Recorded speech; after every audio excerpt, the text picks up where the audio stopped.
I was making no money, her house was disgusting, and she was pooping with the door open, grunting. It's a true story. Look at that window cleaner hanging off that building. Look at that guy. Policemen would just watch me go by and be like, I'm just gonna let it go.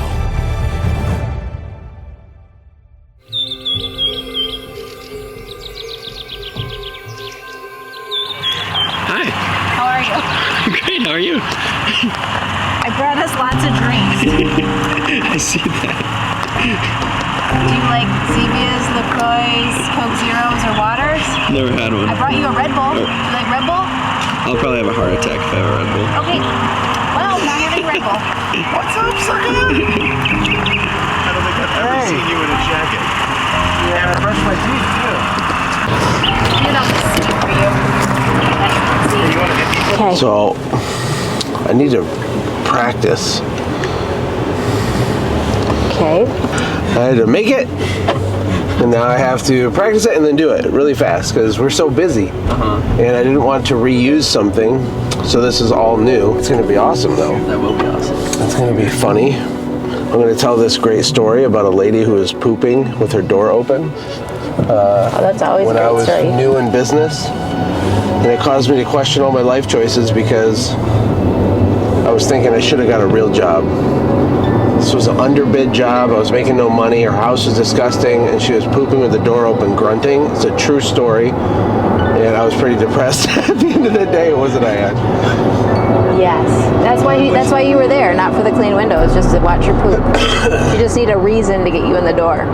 It could have been. People are into some weird stuff. And, Do you think that was worse than getting kicked out of the grandma's house, though? Oh, yeah. They were both bad. Very different. Yeah, I also got thrown out of a little old lady's house. Get out of my house! She got mad at me because I couldn't get a screen out of a window. I was only there for like a total of 5 minutes. I go to take the screens out. She's hovering behind me over my shoulder. And she's like, don't bend my screens. I'm like, okay, no, yes ma'am. I will, I'm trying to get the screen that's stuck. It's not working. And then she goes, get out of the way. And then I moved because the screen wouldn't come out. She punched it. She punched her own screen and just shot it out into the bushes. I feel like that's a visual representation of people on the internet, though. Yeah. They go around punching screens, blaming it on everybody else.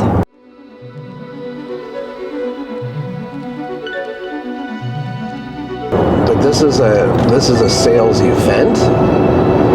Most of the people here are actually already customers, so it's a delivery event.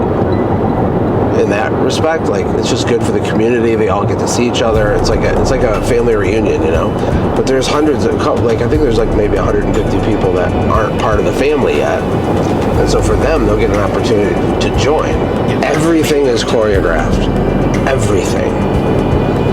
Like I wish you'd have been here for our Warplane Insiders celebration event. It was a small event we did. Last year. And there's only 22 businesses there, but 21 of them bought an $11,000 program at the end of the event because of the way that Ashlee and I choreograph it. And it's not just that. This isn't like tricking people or something. It's just it's controlling the state and sequencing the way that they feel. So you want to sequence belly laughs to tears, to belly laughs to tears, and there's this like ebb and this oscillation. Right? Because it creates a state, creates a buying state. It creates a state where people believe that they could change something, that they could really do it. If they don't believe they can do it, they won't not just buy, but they won't ever have any success. And most people don't buy stuff because they don't trust themselves. They don't think they're going to follow through. And so when you get them to believe in themselves, you can help them a lot more. So people say know, like, and trust you when you're selling something. Do you think it's more about them trusting themselves? Well, it's definitely both, but when it comes down to just actually pulling out a credit card and buying a program, or when I'm a buyer, one of the core real reasons people don't buy is because they don't trust themselves.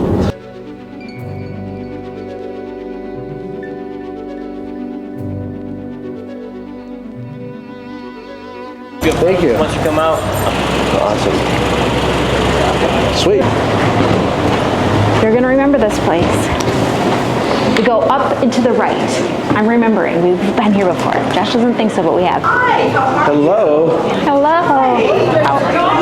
How you doing? Hi. Good to see you. Doing this. I mean, we couldn't Good. have Very good. Okay. And they probably don't think you're special right now, but they will.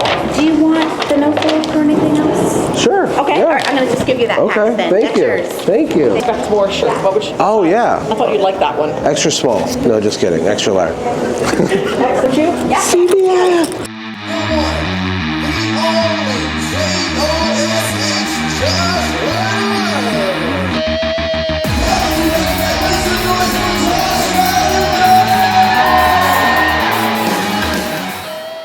Today, we're going to talk about the 4 levels of value.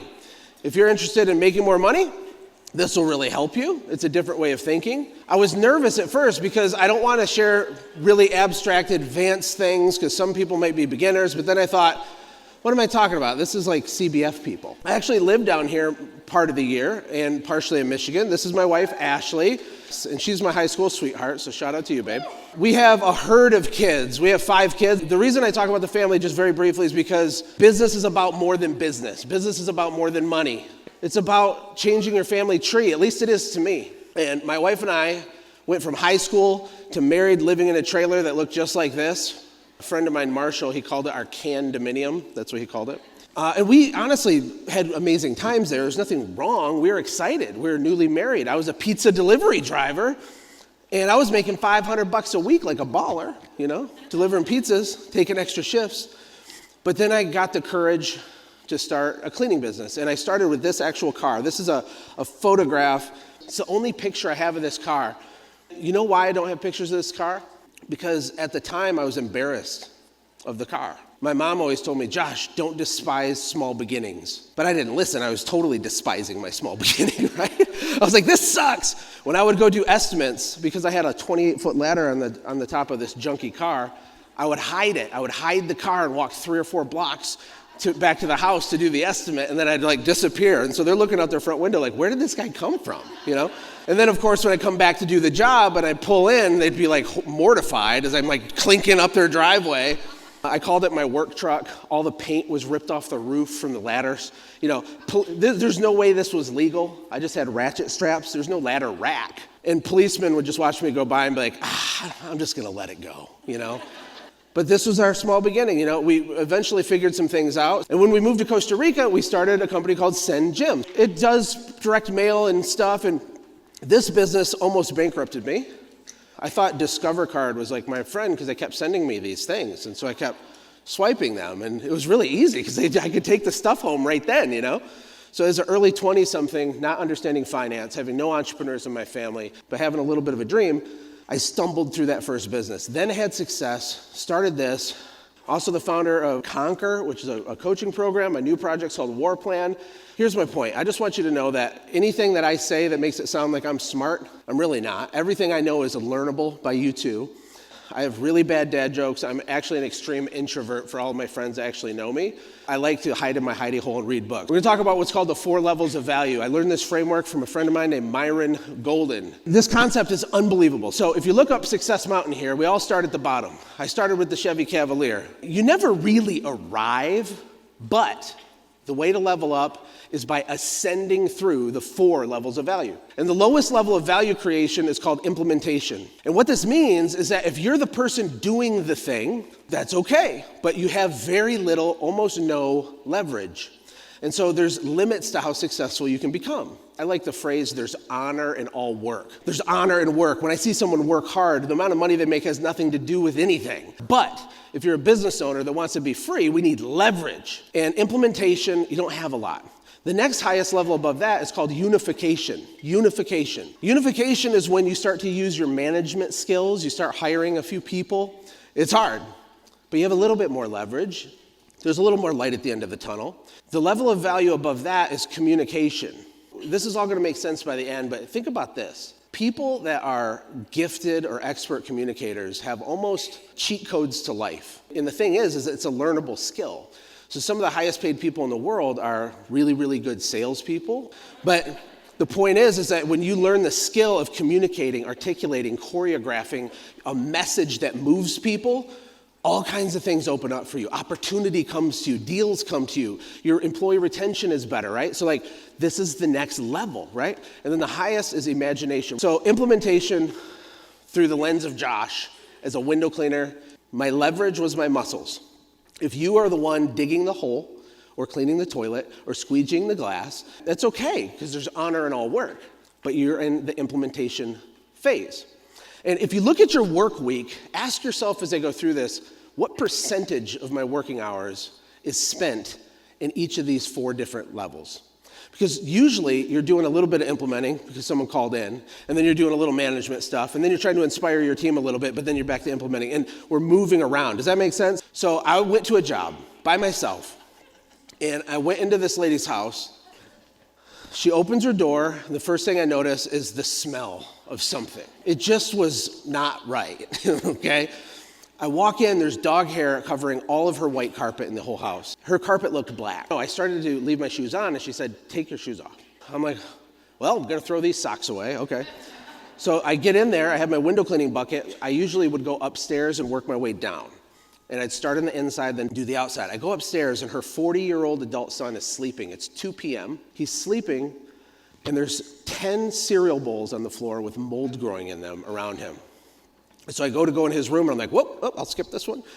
Then I go into a bathroom upstairs, and then smeared all over the toilet bowl it's what I hope was mud.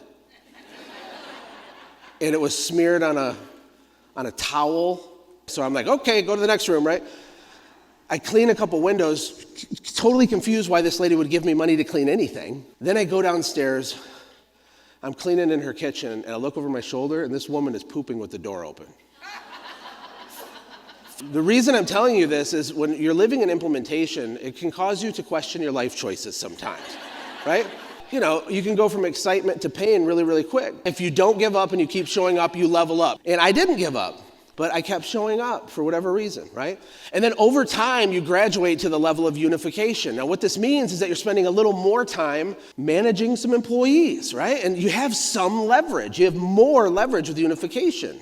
Your leverage is your management. So if you remember, implementation, your leverage is your muscles. Unification, your leverage is your management. Once I had a small team, there was a couple jobs that we were doing for General Motors. Now, these were very, very important jobs. In fact, these first couple test jobs that we did for General Motors later turned into a contract worth millions of dollars. And these were the first test jobs. And my general manager had it handled, or so I thought. And about 6:30 in the morning, my business partner, Chris, walks into my bedroom and says, Josh, get out of bed. You have to go to Detroit right now. What, right? This is like what can happen when you start delegating trust. It's like the wildest thing. So I'm like, what's wrong? I'm a business owner. Why are you in my bedroom right now, Chris? And this is true. He walked in my bedroom. It's because the guy got arrested for DUI the night before. And it's like, okay, I guess I'm a window cleaner again, right? And then, we hired a guy. We called him Dangerous Dave. He fell off a roof. I mean, this guy was a walking disaster. Dangerous Dave had a brother, and Steve was my neighbor. Now, this one might hurt a little when I tell this story. Steve lived 3 doors down from me, literally, in our little neighborhood. And he was on hard times. He couldn't find a job. He was struggling. He had a baby. So I hired him. I didn't just hire him, though, because if you have a heart, you try to help people out, right? Can I get an amen? And this is why I say sometimes as a small business owner, you don't get stabbed in the back. Sometimes you get stabbed in the front. Anybody been stabbed in the front?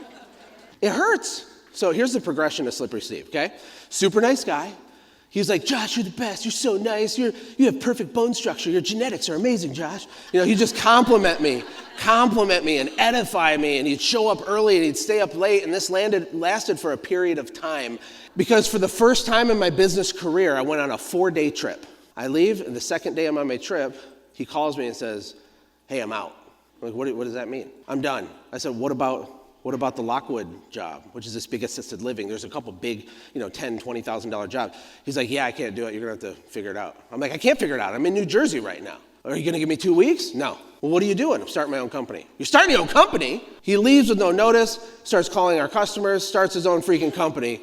But my point is that if you keep showing up, you don't give up, you will level up. That's the way that it works. You gotta stay in the game. Through all this misery, things did start getting even better. This is what communication phase looks like, at least what it looked like for me. The first thing is that you start to have a lot more money. Start leveling up your leadership skills, the way you communicate to people, the way that you choreograph things. It's just being smarter. It's like when you finally learn to play chess instead of checkers. Does that make sense? You know what I'm saying? And you can play chess not in a manipulative way, but in like a thoughtful way. And I started to really fall in love with my business at this point, but I'm years in, right? If you can hold on and kind of just survive it, eventually you can really fall back in love with it again, right? There's phases, there's seasons, there's ups and downs. So we had some good things happen. If you've been in business more than a minute, right now you are a fundamentally different person than when you started. Because you change as you keep going. That's the way that it works. And there's the work you do on it, there's the work it does on you. The work it does on you is actually the asset. It's not the dollars you're collecting as you're going, it's who you're becoming. We don't need things to be easier, we need to be stronger. If you want to make more money, what's going to happen is you're going to be given opportunities to take risk.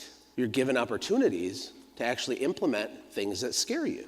But there's honor in the level up. So what's my point? My point is, if you don't give up and you keep showing up, you will level up. It's my personal opinion that you actually can't fail at all over a long enough time horizon if you keep going. The highest level of value creation is imagination. Okay? Imagination, your leverage is your mind. If you think about it, the richest people in the world are thinkers. They're dreamers, right?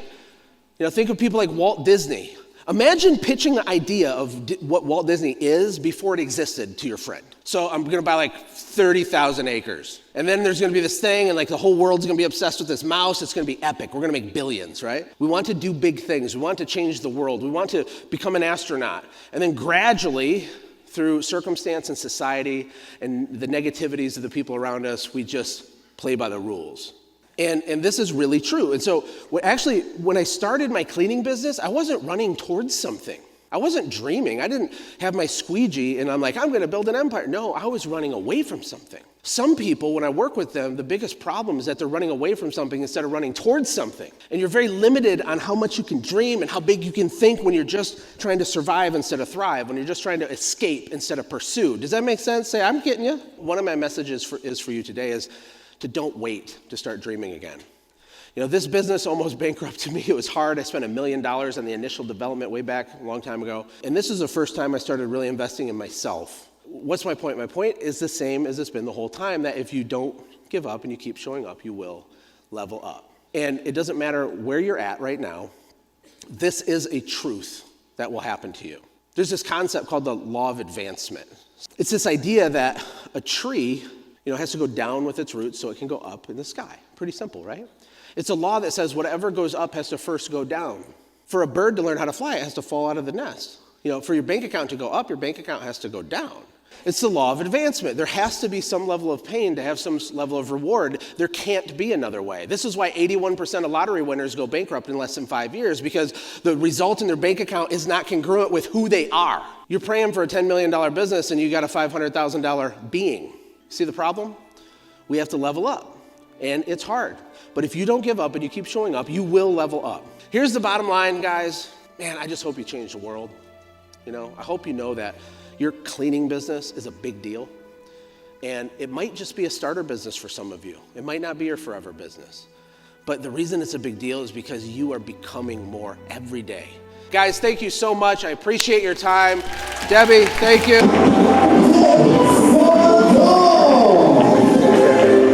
Thank you. Awesome job. So when the other kids saw wait, look, and we were consistent, right? I love what you said. Just don't give up, just show up. And the level, you're going to level up automatically. You didn't get any for anybody else, just for me? Yeah. We could order some extra if you guys want. You always get 2 pretzel bites. Well, says bloated fat guy. okay, but I didn't know. But to me, it's just the normal amount to get. But I didn't know if you'd like them. It said it had everything seasoning, and he said it's on the side. So, wait, he said it was on the side. I don't like it when they get cute with it. That's why I didn't buy 2. It was on purpose. But I told everything that has onion powder on it, right? It's on the side. I don't like onions. Look at that window cleaner hanging off that building. Look at that guy. Oh my God. Wait. Okay. Oh, well, I did it. I survived. For an extreme introvert to do a presentation like that to 500 or 600 people. It's actually not that hard now, but I would have definitely wanted to puke years ago. Energy was awesome. Maid service business owners, you guys work so hard. You have so much energy. It was like a rock concert there. Special thank you to Debbie Sardone. She's leading a movement, changing these people's lives. And it was really fun to talk about the 4 levels of value, the fact that if you keep showing up and you don't give up, you will level up. It's really true. Do you believe it? It is. Hey, if you like this type of content, consider subscribing and liking it and telling your weird friend, Sarah, that she should watch it too. That would mean a lot. And I think you can click around and there's some other business educational videos that you can watch. There's a bunch of stuff on here. I wish you the best. See you in the next video.